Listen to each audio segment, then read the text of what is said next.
लपत छपत आपला आलेला आहे. गुरु महाराजांचे डोळे बंद आहेत आणि कुठे पाहतो इकडे तिकडे नैवेद्य तर कुठे आहे एकदम नाही. खिरीचा गंज कुठे आहे. ते मोठ्याच्या मोठ्या पातेला तो गंज घेतला. लहान पोरांची बुद्धी पण थोडी चप्पड असते. ते ओढत ओढत आणलं. गुरु महाराजांच्या समोर तो गंज ठेवला खिरीचा आणि मांडीवर बसला बाबा आणि म्हणजे ते खिरीमध्ये हात बुडवला आणि गुरुंच्या फक्त ओठाला लावलेला आहे.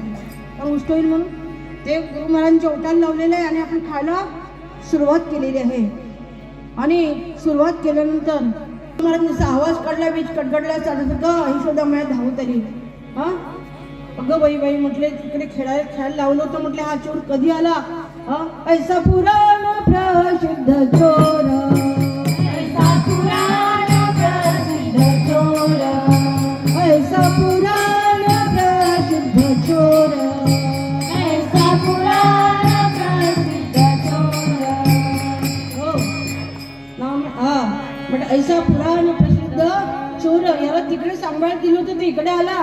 आता मी आधीच सांगितलं की आम्ही कुणाच्या हातातलं काही खात आता